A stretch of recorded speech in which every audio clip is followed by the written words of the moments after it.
Welcome back to Sailing El Jaleo. After spending 2 months at Matanzas Inlet, it was time for us to head back to St. Augustine and do some provisioning and some maintenance on El Jaleo before starting our spring journey north.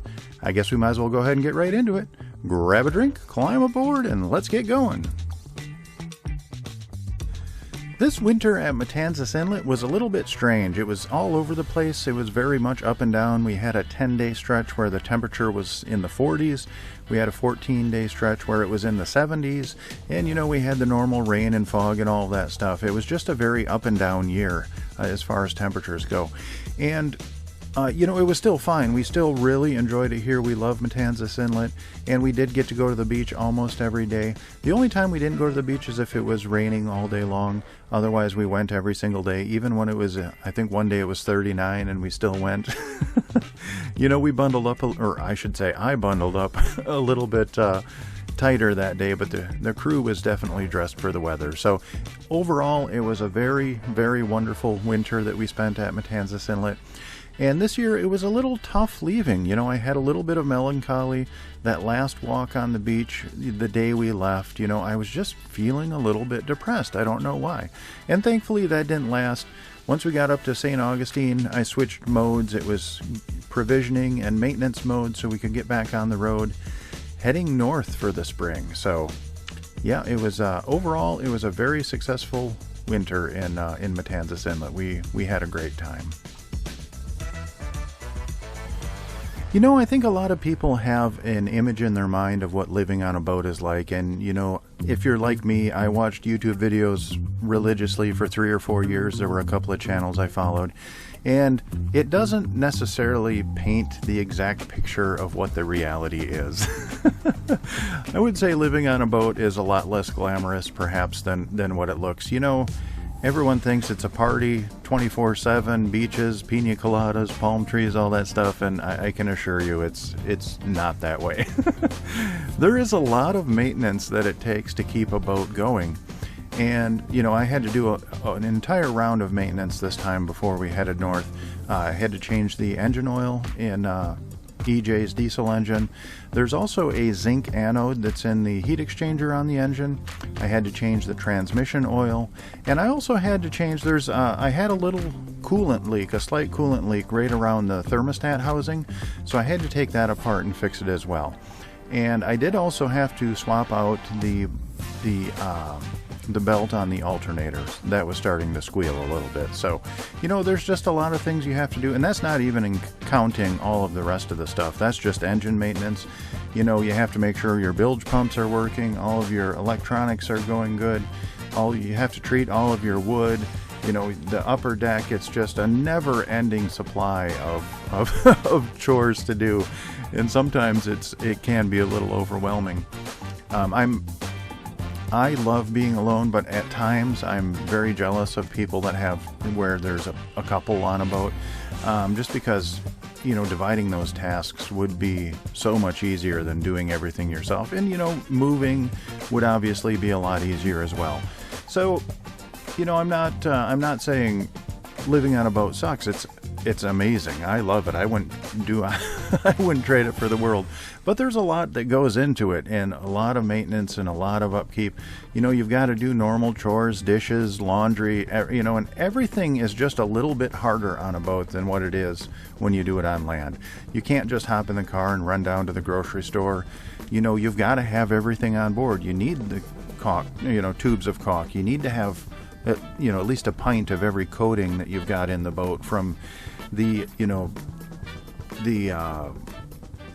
potable safe epoxy for the water tanks to the oils that I treat all the woods with, to the bottom paint. You just need everything. You need to have paint brushes. You need to have bolts and nuts and everything that could go wrong. I've got basically a small hardware store on the boat here, and it's just a different way of living, and everything takes longer than what you expect it to. Now, fortunately, I have a lot of time, so that's that's not a problem. But it's funny, when I start my day, I do my normal chores. I take the dogs to the beach, and then I come back, and it's already noon or 1 o'clock by that time. And then I've got other chores to do. Then you got to cook dinner. It's just amazing how fast the days go. You know, you might think that the days would drag on because you don't have anything to do, but I assure you, it's quite the opposite. If you're planning on buying a boat to live a leisurely life, I'm not saying don't do it, but just go into it knowing there's a lot more involved than what you think there might be. This year we are leaving Florida approximately a month earlier than we have in past years. Normally we would wait until April to leave, and that would give us 2 months to go back up the East Coast and get back home to Delaware.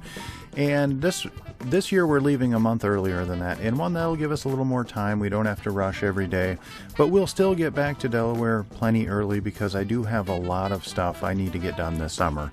Last summer I had some grand plans on what I wanted to do, and then I ended up getting sick for about 6 weeks, and that really kind of shot the whole summer in the foot. Last year I got the bathroom done, but that was really about it. I didn't do a whole lot more beyond that, so I'm really behind the 8 ball this year. I've got so many things I need to do. The Dodger is falling apart. I'm surprised it's actually still holding together, and I hope it holds together for another 8 weeks until we can get back to Delaware. But I'm going to build a wooden Dodger, and I am not a finish carpenter. I can do rough carpentry, no problem, but I am not a woodworker, and I'm going to really take my time and try and build this Dodger correctly, so that's going to take a lot of time. The wind generator, I need to pull that back out. There is using the deck as lateral support has worked wonderfully. It's eliminated all of the support poles above deck, but it does create a vibration that I didn't anticipate. I should have anticipated it because it's obvious that would happen, but I didn't anticipate that when I installed it. So there is a slight vibration at deck level, which can get a little bit annoying. So I'm going to pull that out and insulate, or I'm going to get some vibration dampening rubber to put around there. So I'm going to have to fix that. Also, the pole for the wind generator is rusting, so I need to treat that. And then the wind generator blades, they have become off balance, so there is a vibration in the head of the wind generator. Now, I have had those blades for 4 years now, and they've worked fine, but they are kind of like they're a coated foam, so they're not very sturdy. And when you tighten them down, because you do have to retighten them, they do get loose over a while. And I think the washers are starting to bite into that foam, so they're getting loose faster, and they're also off balance. So I did order some carbon fiber replacements. It's got a new hub and new blades. I hope those will last a lot longer. Although, 4 years is not horrible for the blades to last that long. They are expensive. I think they were $450 for the new blades. And the reason I went with the carbon fiber ones is because they were the exact same price. To get these cheap foam ones were $450, or to get carbon fiber ones were $450. So it was kind of a no-brainer. I'm going to give those a try, and hopefully they'll be a little more durable. There's a lot of other things I need to do. So the entire deck, the deck has got a gription on it, and that is almost completely worn off the entire boat. I don't know if Frank, when the last time he redid the decks, I imagine it was probably 40 years ago, so all of that is gone, and it's actually getting a little bit slippery, which is not a safe condition. So I need to basically repaint the entire deck with the vertical surfaces with a smooth paint, and then the walking surfaces with a textured paint. I'll do a little heavier texture on the foredeck, and then a little lighter texture in the cockpit, so just so it's safe, so we're not slipping and sliding all over everywhere. Then I've got to retreat all of the woodworking. I mean, it's just a massive list of stuff to be done this summer. My mom has also got a couple of big projects that we need to get done at her house, and so it's going to be a very, very busy summer, and an extra 3 or 4 weeks will really help us out with that. So that's the plan. Hopefully, if I can get all of that stuff done, I'm going to ask Frank if I can kind of buddy boat with him across to the Bahamas next year. He's made that trip, at least 40 times, so he knows what he's doing. And not to be, like I've said many times, we're not heroes. And I would much rather go on a journey. You know, to get from Florida to the Bahamas is not that far. It's only like 50 miles. But you do have to cross the Gulf Stream, and I did it once. I was about 20 years old, and I took a Blackbeard's cruise. It's back when I was a scuba diving instructor, and we took a bunch of students over to the Bahamas, and you go on this boat. It's a 60-foot sailboat, and you leave from Miami, and then you cross over. And they were the people on the that ran the boat, you know, the charter. They were very concerned about the weather, and they weren't sure if we were going to make the crossing the first day. But they kind of pushed it, and we did go. And there were 14-foot waves. Even a 60-foot boat was getting thrown around. I was clung to the mast. I was throwing up all night.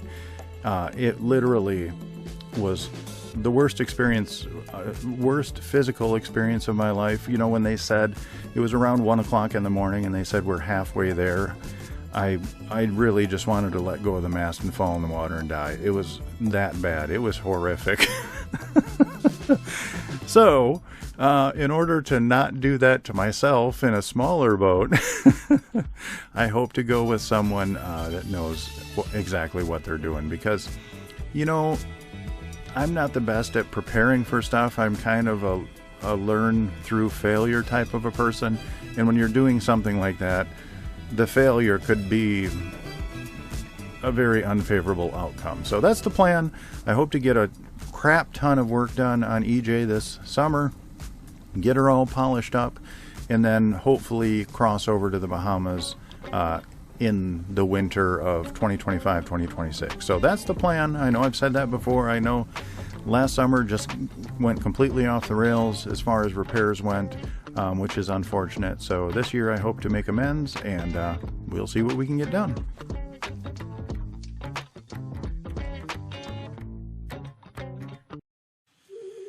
And that's all we have time for this week. I would like to give a massive shout out to my Patreon crew. Without your guys' support, I wouldn't make these videos.